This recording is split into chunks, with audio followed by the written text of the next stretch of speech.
eh bien, le regard que l'on peut porter aujourd'hui sur l'école et que particulièrement les parlementaires peuvent porter,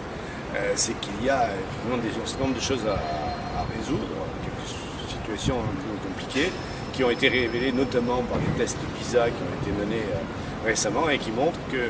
notre école, elle est aujourd'hui dans une situation assez difficile par rapport à ce qui est constaté dans beaucoup de grands pays du monde, puisque nous sommes assez mal classés, notamment par rapport aux résultats des élèves. Et aussi,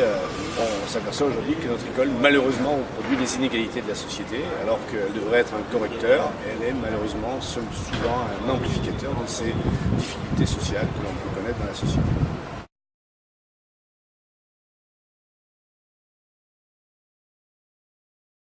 C'est vrai qu'il semble qu'il soit impossible aujourd'hui, comme hier, de réformer l'école, puisque ce nombre de réformes ont été entreprises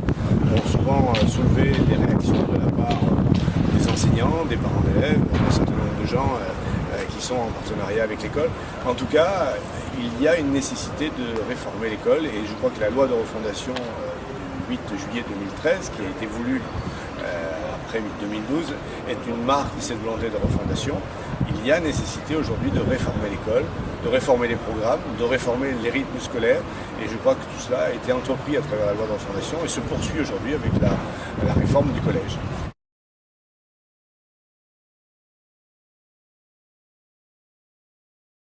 Oui, je crois que les élus ont toujours besoin d'avoir l'état de l'opinion sur les questions qui se posent à la société aujourd'hui et les parents d'élèves avec leurs grandes organisations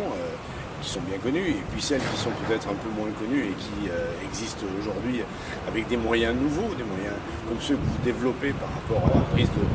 d'opinion de la part des parents et sont toujours nécessaires pour les élus parce que ça permet à la fois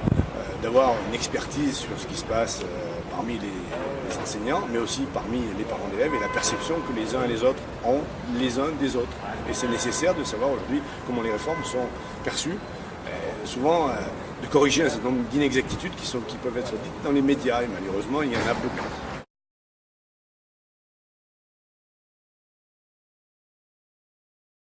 Je crois que tous les espaces de liberté d'expression qui peuvent être donnés sont utiles. Vous en avez un là aujourd'hui que vous utilisez, et je vous en félicite.